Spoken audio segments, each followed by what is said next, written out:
When I was young, my family lived overseas. I lived in Indonesia for a few years. And my mother, she didn't have the money to send me where all the American kids went to school.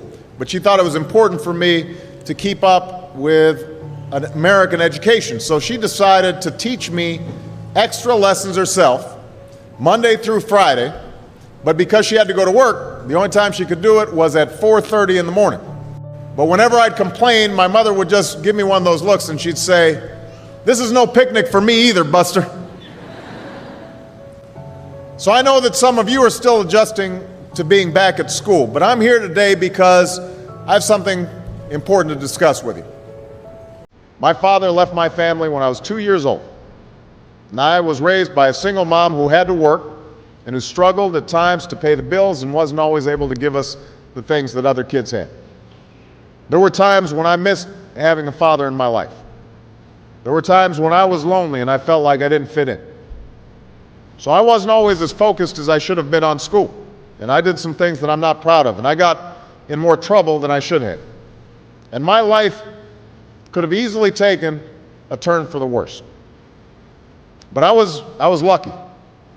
I got a lot of second chances. And I had the opportunity to go to college and law school and follow my dreams. My wife, our First Lady, Michelle Obama, she has a similar story. Neither of her parents had gone to college, and they didn't have a lot of money.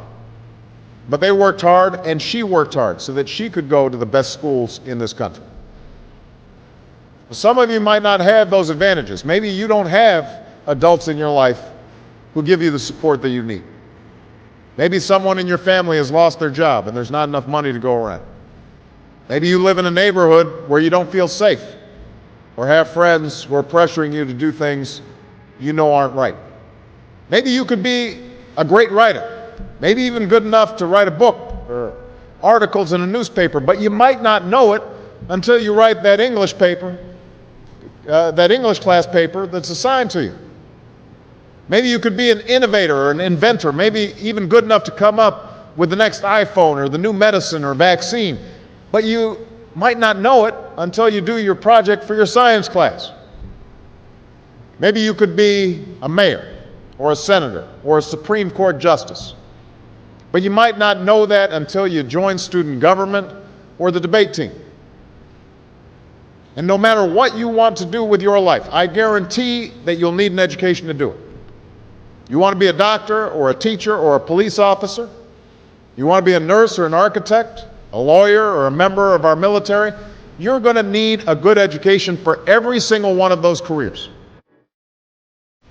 You cannot drop out of school and just drop into a good job. You've got to train for it and work for it and learn for it. And this isn't just important for your own life and your own future. What you make of your education will decide nothing less than the future of this country. The future of America depends on you. What you're learning in school today will determine whether we as a nation can meet our greatest challenges in the future. You'll need the knowledge and problem-solving skills you learn in science and math to cure diseases like cancer and AIDS, and to develop new energy technologies and protect our environment. You'll need the insights and critical thinking skills you gain in history and social studies to fight poverty and homelessness, crime and discrimination, and make our nation more fair and more free. You'll need the creativity and ingenuity you develop in all your classes to build new companies that will create new jobs and boost our economy. We need every single one of you to develop your talents and your skills and your intellect so you can help us old folks solve our most difficult problems. If you don't do that, if you quit on school, you're not just quitting on yourself, you're quitting on your country. Now, I know it's not always easy to do well in school. I know a lot of you have challenges in your lives right now that can make it hard to focus on your schoolwork. I get it. I know what it's like. But at the end of the day, the circumstances of your life, what you look like, where you come from, how much money you have, what you've got going on at home, none of that is an excuse for neglecting your homework or having a bad attitude in school. That's no excuse for talking back to your teacher or cutting class or dropping out of school. There is no excuse for not trying. Where you are right now doesn't have to determine where you'll end up. No one's written your destiny for you. Because here in America, you write your own destiny. You make your own future. That's what young people like you are doing every day all across America.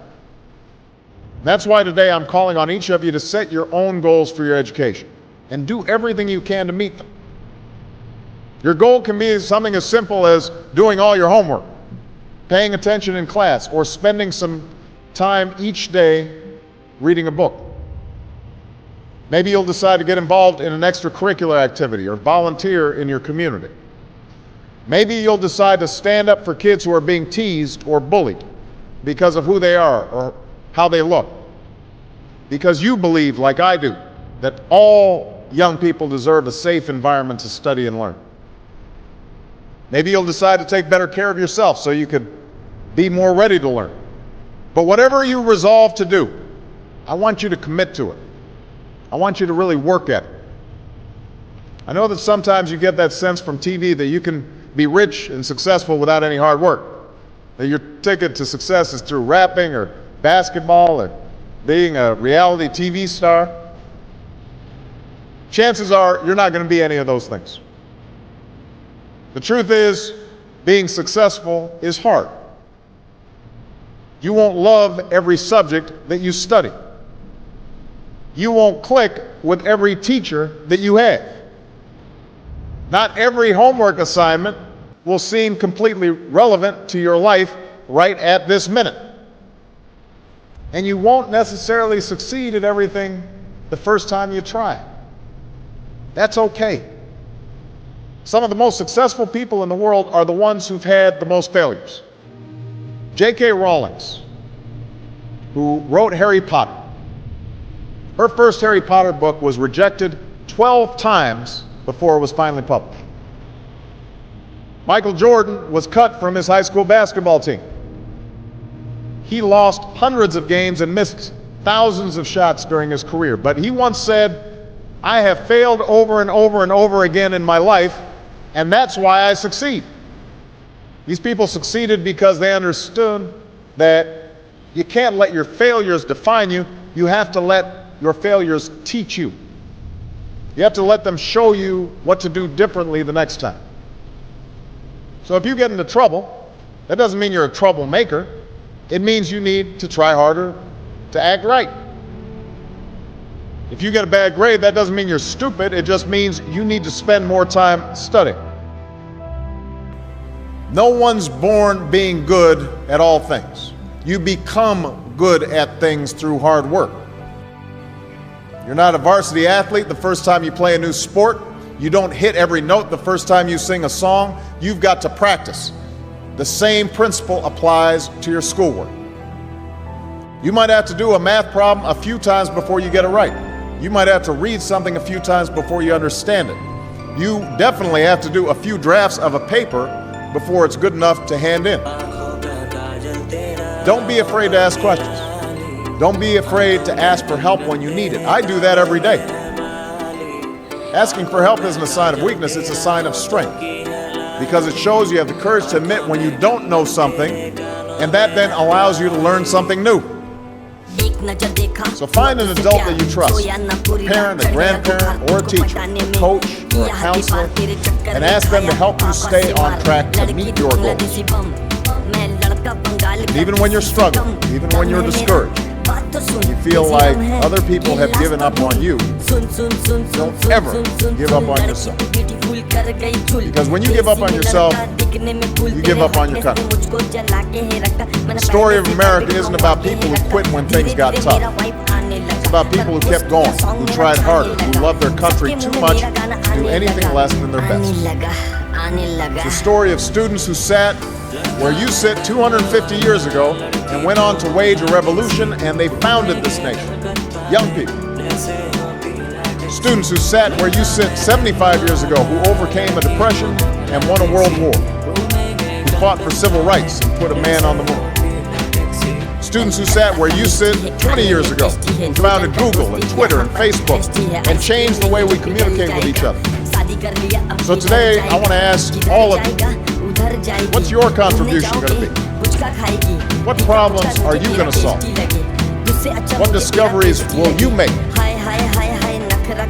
What will a president who comes here in 20 or 50 or 100 years say about what all of you did for this country? Now, your families, your teachers, and I are doing everything we can to make sure you have the education you need to answer these questions. I'm working hard to fix up your classrooms and get you the books and the equipment and the computers you need to learn. But you've got to do your part too. So I expect all of you to get serious this year.